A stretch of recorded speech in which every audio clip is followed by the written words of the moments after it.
Bismillahirrahmanirrahim. Assalamualaikum warahmatullahi wabarakatuh. Pada kesempatan kali ini saya akan melakukan presentasi dengan rekan kelompok saya, yaitu Hayatun Nupus, yang membahas tentang perbedaan antara SPKN dengan SPAP. Untuk mengikuti video perbedaan antara SPKN dengan SPAP, ada 4 atau 5 perbedaan kurang lebih. Di antaranya ada dua ruang lingkup dan kegiatan yang diatur dan pengendalian mutu, serta ada standar pelaksanaannya. Saya bacakan untuk ruang lingkup SPKN.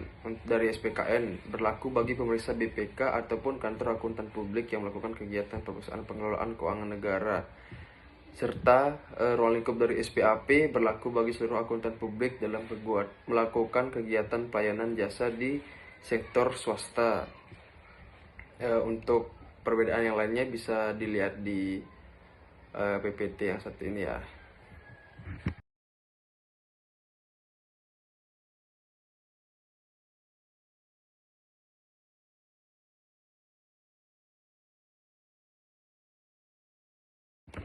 Selanjutnya di sini ada kendala penerapan SKPN. Dalam penerapannya ada beberapa kendala, antara lain yang pertama itu pelaksanaan per review yang diatur dalam standar umum belum direncanakan secara konsisten dan hasilnya tidak dipublikkan secara luas. Lalu ada akuntansi publik yang melakukan pemeriksaan atas nama BPK akan mengalami kesulitan karena adanya dua standar yang terikat. Lalu seterusnya seperti penetapan kriteria pelaksanaan pemeriksaan kinerja ditetapkan oleh pemeriksaan pada saat menjelang proses. Pemeriksaan bisa mengakibatkan pemeriksaan menjadi tidak objektif karena bisa terjadi ketidaksinkronan dengan sasaran kinerja yang ditetapkan oleh objek pemeriksaan.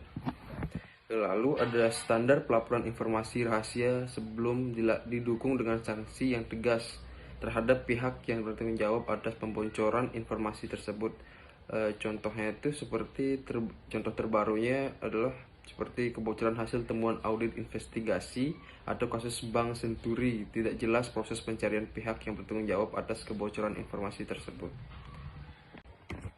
Lalu di sini ada perbandingan standar profesional akuntansi publik atau SPAP dan standar pemeriksaan keuangan negara atau SPKN. Dari pernyataan standar audit IAI, standar umumnya itu audit harus dilaksanakan oleh seseorang atau lebih yang memiliki keahlian yang pelatihan teknis yang cukup sebagai auditor.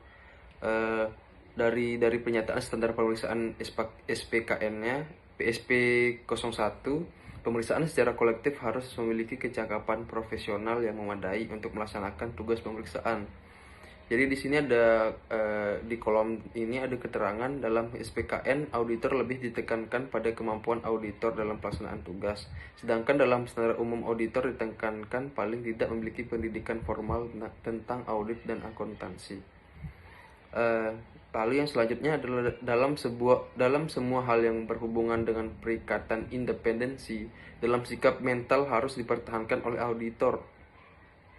Nah, dalam pernyataan standar pemeriksaan SPKN yang PSP 01, dalam semua hal yang berkaitan dengan pekerjaan pemeriksaan, organisasi pemeriksaan dan pemeriksaan harus bebas dalam sikap mental dan penampilan dari gangguan pribadi, eksternal dan organisasi yang dapat mempengaruhi independensinya.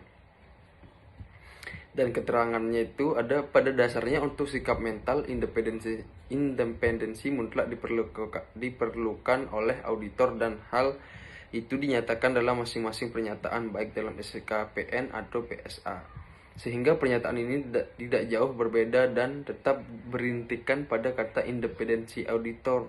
Independen sendiri secara garis besar yang wajib dimiliki auditor adalah independent in appearance, in fact, and in mind. Hal ini tidak dijabarkan dalam SPKN dan lebih memfokuskan bagaimana gangguan yang mungkin terjadi dalam rangka menggoyang independensi auditor.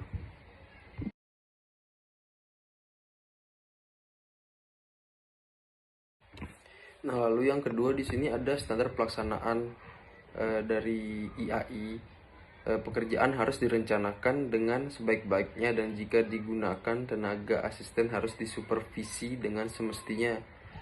Di PSP 02, pekerjaan harus direncanakan dengan sebaik-baiknya dan jika digunakan tenaga asisten harus disupervisi dengan semestinya juga. Bisa kalian lihat di ini pada tabel berikut ini ya. Keterangannya tuh PSP 02 di 3 poin pertama merupakan adopsi dari IAI sehingga pernyataan ini sama dengan apa yang diterapkan oleh IAI. Perbedaan antara PSA dan PSP ini terletak pada di mana SPKN menambahkan beberapa poin lagi sehingga terlihat bahwa BPK mengetatkan aturan bagi para pemeriksanya dalam melaksanakan tugas karena tahap-tahap seperti komunikasi pemeriksaan dengan klien pada awal pemeriksaan jamak dilakukan oleh auditor publik tanpa perlu dimasukkan dalam PSA. Akuntan publik atau pihak lainnya yang bekerja untuk dan atas nama BPK akan sedikit mengalami benturan di mana terdapat dua pernyataan standar dari BPK dan IAI. Ya, selanjutnya kita lanjutkan yang tadi. Untuk keterangannya itu komunikasi pemeriksaan dengan klien pada awal pemeriksaan jamak dilakukan oleh auditor publik tanpa perlu dimasukkan dalam PSA.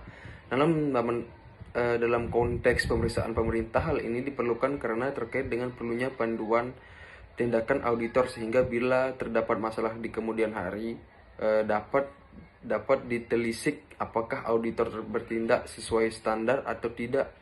Apalagi dalam kasus-kasus tertentu terdapat komunikasi yang harus dilakukan secara tertulis. Dan di PSP 02 selanjutnya dalam keterangannya itu hal ini perlu karena dalam penjelasan disebutkan bahwa manajemen dapat memperoleh sanksi bila tindak lanjut atas rekomendasi tidak dijalankan.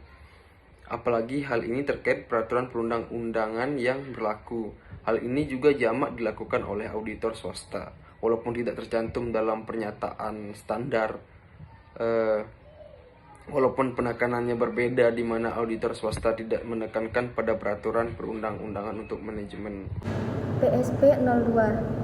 Pemeriksa harus merancang pemeriksaan untuk memberikan keyakinan yang memadai guna mendeteksi salah saji material yang disebabkan oleh ketidakpatuhan terhadap ketentuan peraturan perundang-undangan yang berpengaruh langsung dan material terhadap penyajian laporan keuangan. Jika informasi tertentu menjadi perhatian pemeriksa, diantaranya informasi tersebut memberikan bukti yang berkaitan dengan penyimpangan dari ketentuan peraturan perundang-undangan yang berpengaruh material tetapi tidak langsung berpengaruh terhadap kewajaran penyajian laporan keuangan, pemeriksa harus menerapkan prosedur pemeriksaan tambahan untuk memastikan bahwa penyimpangan dari ketentuan peraturan perundang-undangan telah atau akan terjadi. Keterangan audit tentang kecurangan juga terdapat pada audit swasta walaupun tidak dinyatakan dalam PSA. Hal yang paling mendasar dalam perbedaan PSP dan PSA ini dalam pernyataan ini adalah pada peraturan perundang-undangan yang dijadikan salah satu dasar penentuan apakah terdapat penyimpangan dan ketidakpatutan dalam temuan pemeriksaan. PSP 02. Pemeriksa harus merencanakan dan melaksanakan prosedur pemeriksaan untuk mengembangkan unsur-unsur temuan pemeriksaan.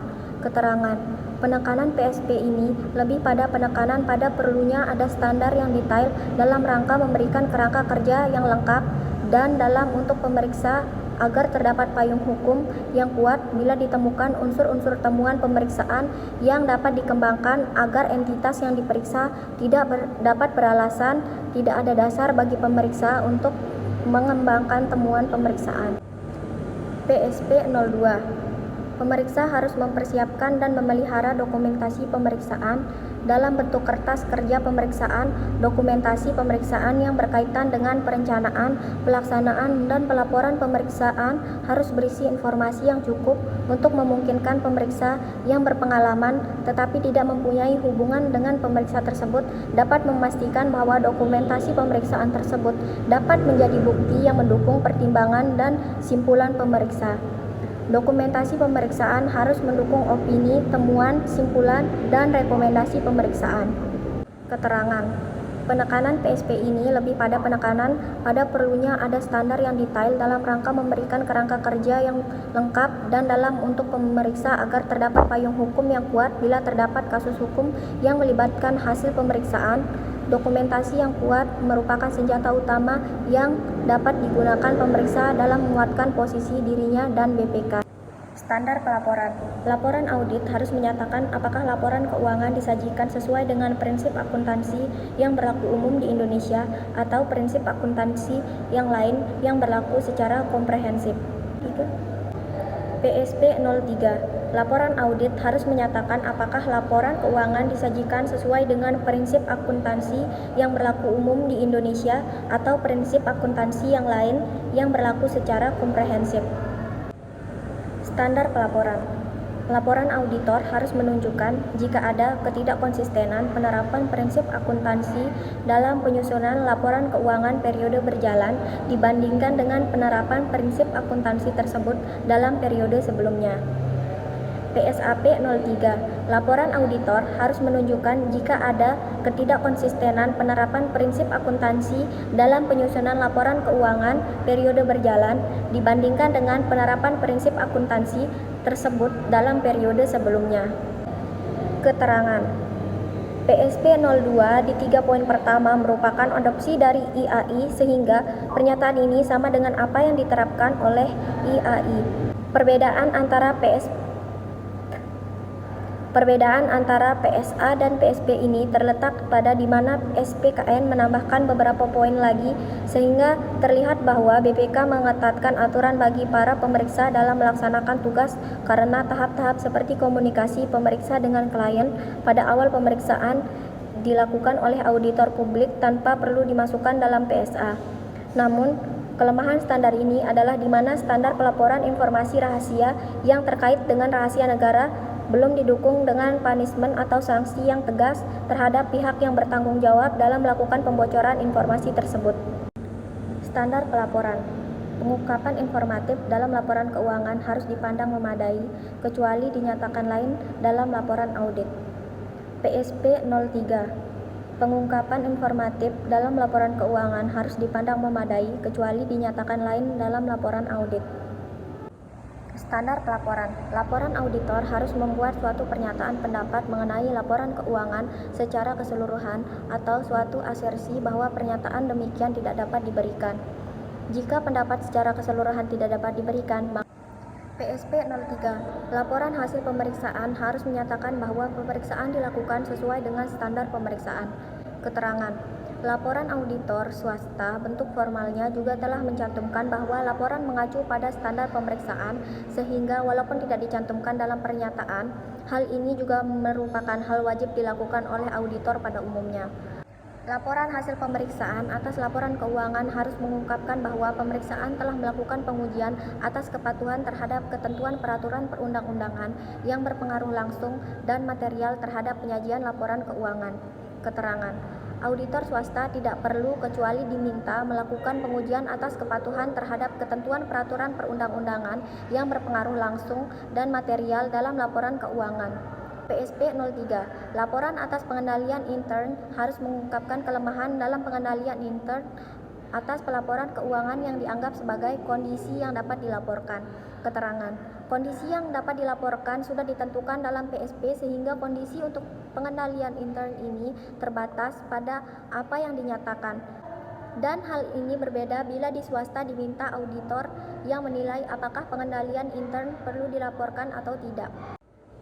PSP 03. Laporan hasil pemeriksaan yang memuat adanya kelemahan dalam pengendalian intern, kecurangan, penyimpangan dari ketentuan peraturan perundang-undangan dalam ketidakpatutan harus dilengkapi tanggapan dari pimpinan atau pejabat yang bertanggung jawab pada entitas yang diperiksa mengenai temuan dan rekomendasi serta tindakan koreksi yang direncanakan. Keterangan. Hal ini perlu dalam pemeriksaan keuangan negara di mana dengan aturan keuangan yang lebih ketat memerlukan tindak lanjut yang konkret dalam menyelesaikan temuan pemeriksaan sehingga temuan pemeriksaan dan rekomendasi mutlak dilaksanakan. PSP 03. Informasi rahasia yang dilarang oleh ketentuan peraturan perundang-undangan untuk diungkapkan kepada umum tidak diungkapkan dalam laporan hasil pemeriksaan. Ya, sekiranya sampai di situ saja video yang dapat kami sampaikan. Semoga materinya dapat dipahami dengan mudah dengan bahasa-bahasa kami. Kurang lebihnya kami mohon maaf. Wabillahi taufiq wal hidayah. Wassalamualaikum warahmatullahi wabarakatuh. And see you.